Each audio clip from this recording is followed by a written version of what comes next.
welcome to the second episode of the AACF podcast, known as Awaken. I'm Doug, I'm Yuan. and we are your hosts. Throughout the next few weeks, we're going to be introducing you to different members of our community so you can get to know your fellow AACFers. We don't all have the time to have individual conversations with everybody in our fellowship, but we hope that this gives you a glimpse into the lives of your fellow brothers and sisters and showcases the members that God has placed into our wonderfully diverse community. For this week's guest, we will be welcoming someone who has recently graduated and has been at AACF for more than 4 years. You may know him as the guy always driving and posting nice cars, or the guitar boy. Please welcome Louis Zhuo. Hello, that was the best pronunciation. Really? Good job, Thank Doug. you. Yes. I tried my best. So how are you, Louis? I'm How are I'm all right. You know, it's been a long several weeks, however many weeks it's been. You know. Yeah, I've been really loving your Facebook Lives. Thank you. I mean, what else are you gonna do when you're stuck at home all day? Yeah. What inspired you to do those Facebook Lives? Curious. I think for the first week or so staying at home, I watched a lot of TV, played a lot of video games and things like that, and I just wanted to do something that didn't involve looking at a screen, at least today, just to give my eyes a break. And I remember I had a Lego set, or my brother bought this Lego set that I actually really wanted to afford. I didn't want to spend $350 on it. And he bought this set for this car, and he was going to build it with his wife, but they never got around to it. So it's been just sitting in our basement for about a year or so. And I was like, if any time's a good time to build this thing, like now's the time. So I figured I'd build it, interact with people. I even will have a conference call with somebody build one of these things before, so they can kind of follow along the process, and it's almost like they're here with me building it. Dang. Wow, it's pretty cool. So I guess to start off this podcast, one of my first questions for you is, what brought you to AACF? That's a great question. Like all great stories, there's a girl involved. Basically, the girl I was dating at the time went to UW, and she went to AACF, and so that's kind of how I got involved. And so I started coming more and more often. That's basically how because I don't go to UW Seattle. I've never taken any classes at UW Seattle, but that was kind of my in and how I met a lot of cool people. Oh, okay. You mentioned you don't go to UW Seattle, so where do you go? So I spent the first going to Bellevue College. I actually spent a year after high school on a gap year. Dig into that in a little bit. But yeah, so I went to Bellevue College for 2 years, and then I went to UW Bothell for 4/5. I've lost count at this point. Something like that.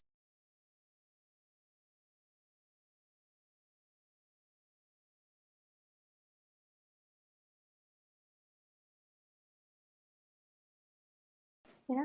Nice. So tell us more about the gap year. What did you do during that time, and how come you chose to take a gap year?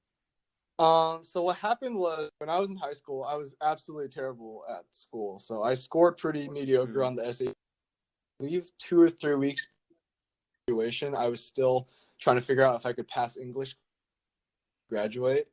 I made a deal with my teacher at the time. I told him, I was just like, look, buddy, if I get like a 59% in the class, can you round it up to 60 so I can graduate? He was like, yeah, but don't put me in that position. I ended up getting a lot higher than that in the class, so that was okay. But yeah, I always struggled. I just had such a hard time concentrating in school. It was just very unmotivating. I think the first year in high school, I had a 1.6 GPA, so that was a lot of fun. Oh, wow. The school, because I failed like an AP class for required. I think I failed AP US history. So yeah, dude, I always struggled in school. But the cool thing is, the summer before senior year of high school, a couple of friends of mine, we were just building sites, and he really wanted to build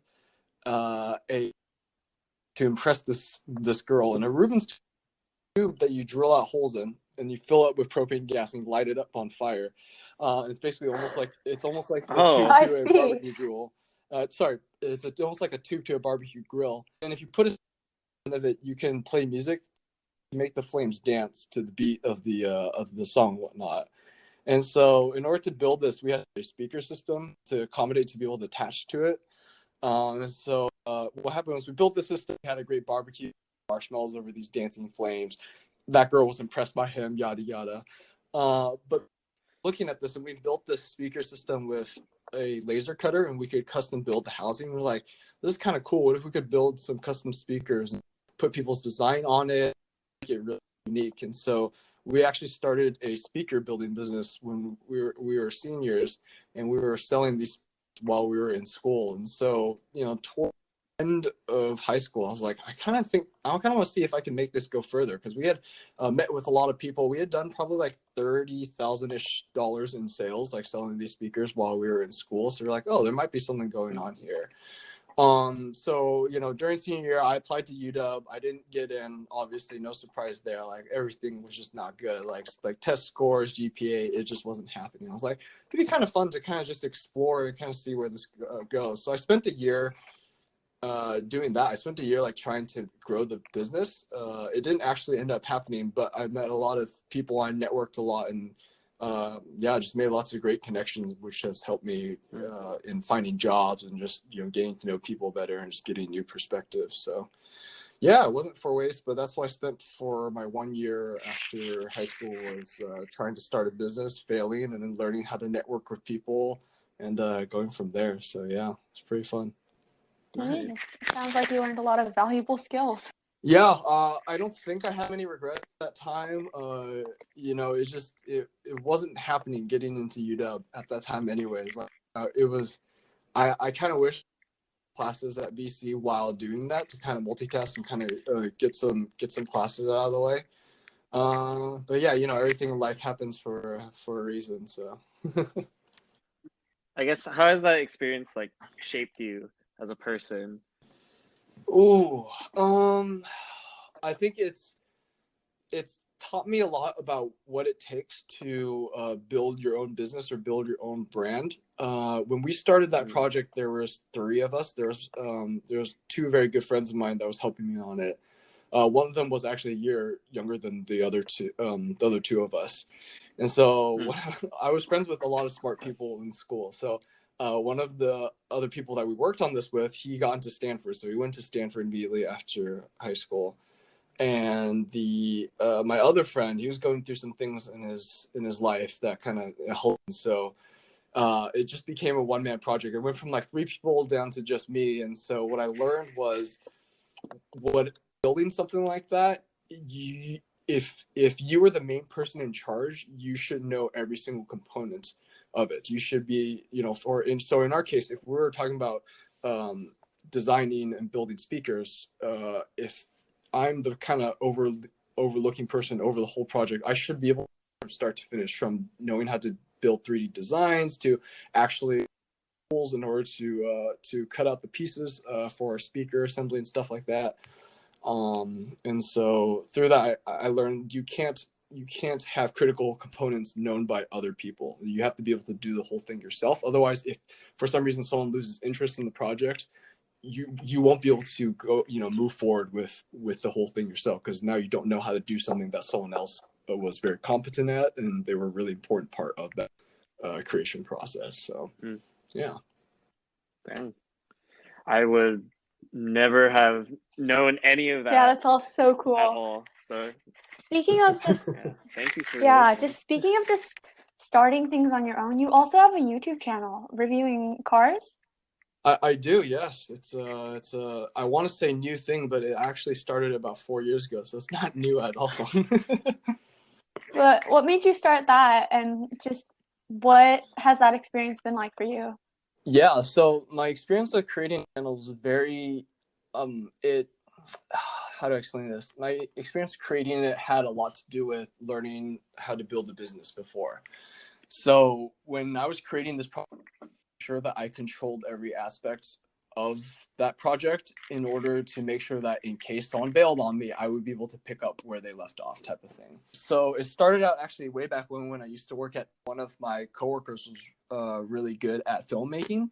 And I had another coworker, he was kind of hit or miss, but we came up with this idea of reviewing cars, just like all the car shows that we used to watch. And we had another coworker at the time that did something similar to that. You know, he had an automotive blog site that he wrote for, and he would review cars. So that was really cool. So we wanted to do something similar. We thought that we could do it. We could do a YouTube version of that, video version of that. And so with that original person that I talked about the idea with, they were not really a closer, so to speak. They were not someone that really followed through with ideas that they had. They had all these crazy ideas, but they never executed them. And I'm not about that. I'm all about ideas. If I say I want to do something, I want to actually make it, go out and do it. So that, you know, we had like a test. I had a test run with him. Had a certain, and I didn't really agree with it.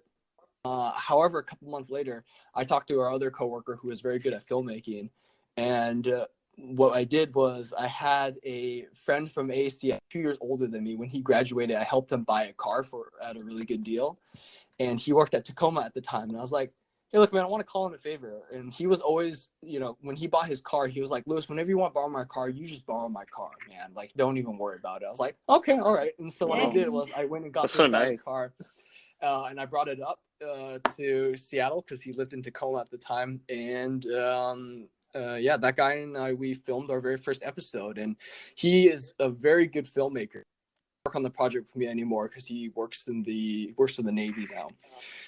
But the very first episode was really good. I was really impressed. I was like, wow, we actually did that. And it was really funny because I've always made videos in school for projects and stuff like that, and you know, it kind of to make videos, but I was never, you know, at the end of those projects, I was never like, oh, that is an amazing project. Like, I'm so proud of what I did. But when we finished this video, I was like, wow, I'm actually proud of something that I did. Because you know how you always think whatever you make is the worst thing in the world, right? Whether you record your own song or you make your own video project, you're like, oh, I really hate how I did that, right? We're always our worst critic.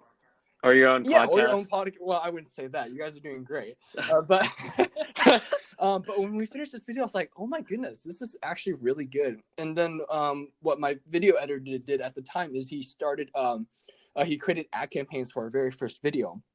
And I think he spent about like $100 or something on the ad campaign, and it generated about 5,000 paid views or something like that. And then it generated another 15,000 like organic views of people actually, you know, visiting the video because of with friends and whatnot. So we're like, oh, so people actually like what we're doing. Let's do some more. So we just kept on going at it, to the point where a lot of the cars that we film nowadays, they are from manufacturers themselves. So they are the exact same type of cars that they would send out to magazines or newspapers to review cars. They're cars that are given to us purely for review purposes, and just think of it as basically like a free rental car that they give out to people, and basically you pay them back by doing a review, by talking about it, by filming about it or whatnot. So that's kind of where we're at with that now. I have a new editor that works on this with me, because after about 3 videos, the original guy I did all of this with, like I said, he went to the Navy. One of the challenges with that was that he was a great videographer, and he had a really good eye for editing and stuff like that, but he wasn't really a car person. And there's a huge difference with that, where I would actually have to sit next to him and then like tell him how to edit, right? So I don't actually know how to do the editing and use the programs themselves, but I know what the end result should look like, and I know what is possible via editing. So I have to explain to him, okay, you have to cut the shot like this, you have to make sure you have to get this angle, you have to make sure it sounds like this, all that. I had to kind of walk him through everything.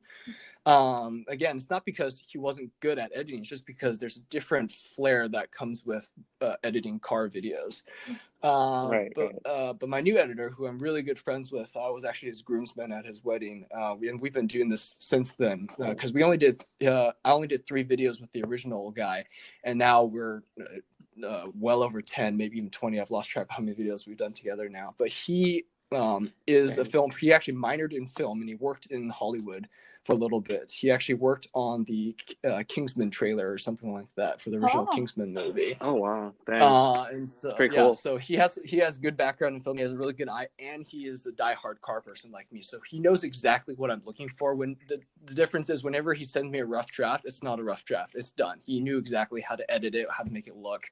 At that point, it's just little stuff like, okay, you like how it's edited, great, I'm going to now color grade it and whatnot. So that's kind of where we're at with that. But between the two, the reason why I was able to transition to my current editor is because I was very on it in terms of making sure I copy of all of our content. So my first editor, he's very bad at replying to me in terms of text messages. Like, he wouldn't get back to me for like about a week. It was very weird. I would see him at work regularly, but then he wouldn't text me back for a week. And when he transitioned to working at the Navy, he just all of a sudden left. He actually didn't find out from him. I found out through a work email that he was leaving. I was like, okay, that's kind of weird. And then at that time, we actually had 2 videos that hadn't been edited yet. And I'm like, bro, before you leave, like, I need that footage before you leave. Otherwise, I'm screwed. And so, like, at the very last minute, I was able to grab that footage, and then my current editor like went back and edited all those videos. And so, like, through the business that I had built in high school, I learned that like I need to be able to control all like intellectual property at all times, so that in case someone leaves, I still have something to work with, basically. So that really helped during my transition between people that were editing for me. So yeah, fun times. Yeah, There's a lot. learning Wow. a lot. You have a lot of experience, or it sounds like you have a lot of experience and a lot of passion about Yeah, this. I mean, it's one of the few times where like it was a passion. The result was better than I had ever anticipated. So we have 1,500 subscribers, and we have over 300,000 total channel, which and then posting every single day, or even once a week, or even once a month. We're very bad at posting because it takes so long to do it full time. So we end up posting like maybe once every like 6 months sometimes. And so yeah, it's really cool to see the results and the passion, because passion is one thing, but actual results is another. So Okay, so obviously we know you're passionate about cars. How do you think God has given you that passion to help serve? I think passion is something that is God-given, right? So it's not always something like, oh, I'm passionate about leading worship, or I'm passionate about learning the word of God, right? The human drive to pursue a very specific something. I think that is I think through passion of cars, I've met a lot of people to connect with people on a deeper level. This past retreat, we were short a car's worth of rides, and I think Vanessa was in charge, and she wanted to drive multiple times to drop off people, and I was like, that's not going to work. But then I didn't have a really big car to drive people, and I was like, oh, shoot, what can I do? I was like, oh, maybe I'll just borrow a car to quote unquote review for the weekend. And so I booked a car to test, and then we were able to fit like 6 or 7 people, which is a lot more than my normal car would be able to take. Because I already had that in place, and I had those things going, I had the ability to be able to step in and help in that way. So we're kind of all over the place, which I like. It's a little bit more natural, So I don't know. We I were interested in your cars. I just want to just go for it, bro. Yeah. I think it just makes cars sense. Cars are just such a beautiful thing. Like when I started being really into cars, I think when I was 5 years old. When I was 5 years old, I could recite to you every single car that Toyota made perfectly. I could tell you how an engine like works by the age of 10, so it's always been there. It was never a phase for me. And I think at this point, like when I talk about cars and I review cars, you can see that with everything that humans create, you can see their personality in it. So every single manufacturer, depending on what country they're from, whether they be German or Japanese or Italian or American, like that nationality's personality is reflected in how a car is built or how it feels. So a lot of German cars that you drive are very technical, they're very clinical, they're very precise. A lot of Italian cars that you drive, like Ferrari, Lamborghini, half and half. Lamborghini is not entirely Italian now, technically. They feel very exciting, they feel very passionate and drama filled. So there's a very human element in cars. A lot of people think of cars as the thing that you take to go from A to B, and they're definitely cars like that. And that is a personality. That's a very sterile personality. That's very obvious when a car company creates a car purely to sell for money. They sell it in the millions around the world every single year. But when you drive a car that, that manufacturer produces just a couple tens of thousands, like there's a certain specialness to it. And that's one of the things that I talk about when I review a car, is I want to talk about how a car feels and how it's special. Because if you want to compare a car in terms of its specs, like how big the engine is or how big the trunk is or how fast it is, you can just look that up, right? But a number is a number. But how a car feels to you on an emotional level, like that's something that takes a human to kind of interpret when they're driving a vehicle. So yeah. Cool. Since you said like, each car brand has like their own personality and stuff like that, would you say like that has that like shaped your like, I guess, view on life and like just like beyond just like car, right? Because you said like, depending on like which brand it's made and like, how like brands have like their own Identity. like Yeah, background, right? sure. Yeah, identity, Sure. right? I mean that extends in a lot of things in life, right? So one of the common, so my other passion is technology, right? So, one of the great debates is iPhone versus Android, right? Like why someone would go a specific camp versus Yes. other, right? A lot of it depends on personality. So at one point in my life, I was very passionate about Android, and because that was the way I thought. I wanted to be able to have choice. I wanted to be able to change things exactly the way I wanted to. I wanted flexibility, right? But the way Apple approaches technology is completely different. They say, look, we know what's best, and we're going to make it this specific way. And if you don't like it, then that's too bad. And so there are advantages and disadvantages to both, right? So with everything, even if it seems like it's very dry, like technology, there is the human element in it, which is the personality of whoever designed that thing in the first place. Mm-hmm. Yeah.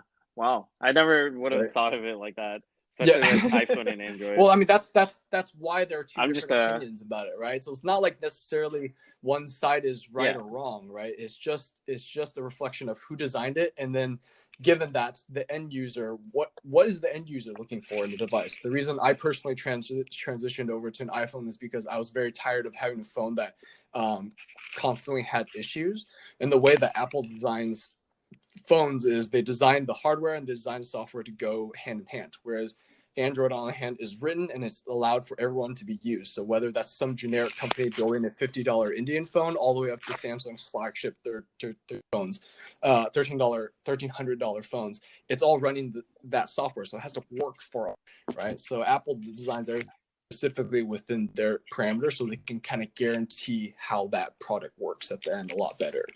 And so again, there are advantages and disadvantages to both. It's the same thing with like our instruments, right? So what is the best guitar manufacturer, right? A certain guitar is going to sound a certain way because that certain guitar was designed by a certain designer that wanted it to sound that way. And maybe, you design something that sounds good to 50% of people, or maybe you design something that sounds good to 10% of the population, right? And so in business, when you're creating something, you create something that appeals to the mass market. So whether your vision or not, maybe your actual vision is I want to appeal to the most amount of people. So product that isn't 100% what I want, but maybe it will appeal to a majority of people. So friends that like I've met through work anyway. So yeah, you find some good quality people there. Nice. All right. We can switch gears a little bit. Go back. Yeah, no, I think the last question I want to ask you is well, I mean, like we're gonna backtrack a little bit, but like backtrack a lot. But like, what was college like for you? Because since you said you had like you kind of had like an unconventional route, and you you took a gap year. You Yeah. didn't go to UW Seattle. Like I think most people who stay in Yep. state Well, I mean, normally they go to would if they UW got Seattle. in, right? If you don't get Like in, then you're I in think more I of a think trouble. So Yeah. yeah, especially like since like I think most Asian people are just like it's yeah, either you go to UW Seattle or like you go out of state or like yeah, you're just dumb.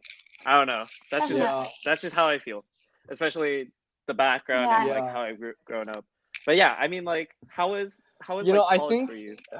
I think it was so difficult the first year because like I was saying before, I was friends with lots of smart people. So at Newport for my graduating class, there were 4 people that went to that got into Stanford. 2 were early admission and 2 were standard admission, and I was friends with 3 of 4 of those people. Oh So I wow. was always friends with Oh well. incredibly smart people. One of the I think this guy that went to my trip was ranked number 3, I guess, in terms of grades in our whole entire graduating, and he ended up going to Berkeley. So I was friends with lots of Oh smart geez. people, which is good or bad. Like it depends on how much Mm. confidence you have in yourself, right? So if you have good confidence in yourself, knowing that you are your own individual, but you are willing to learn from them and stuff, right? That's a really positive thing. But if you're struggling with your identity as a person, and that's very school, right? You compare yourself constantly with the people around you, their accomplishments and stuff. That can be really difficult. So I think that was difficult initially, but I think taking the gap year really helped me to understand, okay, like I want to pursue this in college. And so that allowed me to go in with a lot more purpose. And even in college it will change. So initially I wanted to be a business major, and so I took a lot of business pre-req classes at Bellevue College, and halfway through and I was about to take some of the math classes. I was like, oh, this isn't going to work out. I can't do this.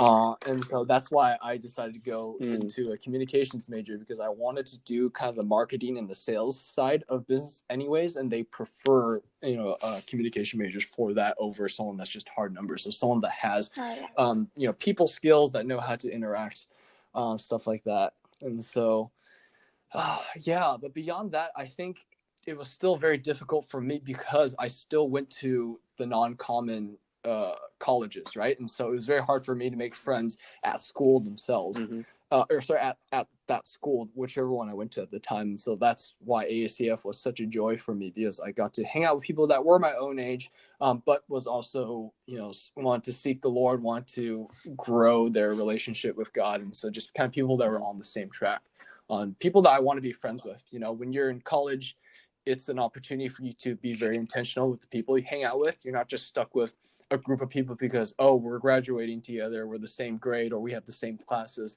But you can choose specifically who you actually want to spend time with. So. Yeah, no, for sure. Like I definitely relate with that a lot, just because like right now I go to Bellevue College and like literally I have 0 friends at Bellevue College. So well, like I it's so actually hard to made make a lot of friends, friends right? in Bellevue College, because when I started out, they were starting at university there, but there was a huge fallout. And this is a different podcast, but there was a huge situation where basically there was me, and then organization was spreading misinformation about me, and everyone ended up hating me because they thought I was the most terrible person in the world. And it was perfect because right around that time I transitioned to UW Bothell. So yeah, no, I feel like making that worked out for you. Wow. Life is just so interesting. There's so many stories I can share with you, but again, it's very easy because I don't want to see them anymore. I don't want to associate with them. I don't have to see them, right? Because it's not like I'm stuck like having the same classes with the same people. If I don't want to deal with someone anymore, I just don't see them outside of school, right? It's very easy. Yeah, definitely, for Be sure. friends. Yeah. This is the last thing, but do you have any advice for our like current AACFers and like maybe future AACFers that that's might a great join? one. I think the biggest advice is actually get involved, and you can start out small, but don't ever be passive. One of the big things that I'm all about, very and And a lot of people, the people that know me, they know that every single thing I do will have an intention. It will even go to the specific phone I have has a very specific intentionality to it, or type of car I drive has a very specific intentionality to it. It's not just because I like something. It's because I can very tangibly speak to why something happens. So intentionality is huge. And so what that means is, instead of showing up to AACF, right, every single week, and you come and you talk to your friends, great. Get involved. Go to a small group, right? Volunteer for a worship team. Volunteer to lead a game night or something like that. Volunteer to MC for a very specific large group. Just be intentional, small, and actually, because that is exactly what we are called to do in our faith as well. We're not called to be just passive, so we're not called to just go to church every Sunday and call it a day. We're called to actively work at it and eventually also lead people, right? So everyone's calling is to lead people and to serve people. That's not just for specific people. We are called to serve, and sometimes that's in a small way. It doesn't have to be as big as leading worship. It can be even as simple as creating slides for worship team that week. That is a very important thing, but that is being active and that is being intentional. What you'll find with being intentional is that you are actually able to grow, right? So there's plenty of examples of, someone coming in as a freshman and, they were kind of shy. They didn't really talk to anyone, but next thing you knew, they were leading a small group. Next thing you knew, they were on this specific planning team. Next thing you knew, coordinator, right, of the entire program. You got to grow, otherwise it is pointless. So yeah, that would be my biggest advice, is being intentional and being involved with things. Yeah, that's really good advice. Awesome. Especially for us as freshmen too. Well, and there's plenty of time for you guys to do even more, and you're already taking such a huge step doing this podcast and stuff, right? So yeah, it can only go up from there as long as you keep on working at it. Yeah, for sure. Yeah, thank you. Thank you, Louis. Thank you so much, man. Thank you for coming on and sharing your wise words. And so next week, or do you have any last words? No, we're not dying or anything. I'm excited for this to come out. I'm sad that I won't be able to see you guys. We won't be able to see each other technically. This whole quarter, it seems like all of our, things like Sister Appreciation Day, Brothers Appreciation Day, Senior Send Off, all that stuff will probably be canceled. To be honest with you, which really sucks. Oh yeah. So. Yeah. It is. It is. It's actually really sad. But, we'll see each other soon, hopefully. Yeah. So thank you, Louis, for being our guest this week. Next week, we'll also be talking to another one of our very own seniors. Lovely. Thank you all for tuning in, and we'll see you then.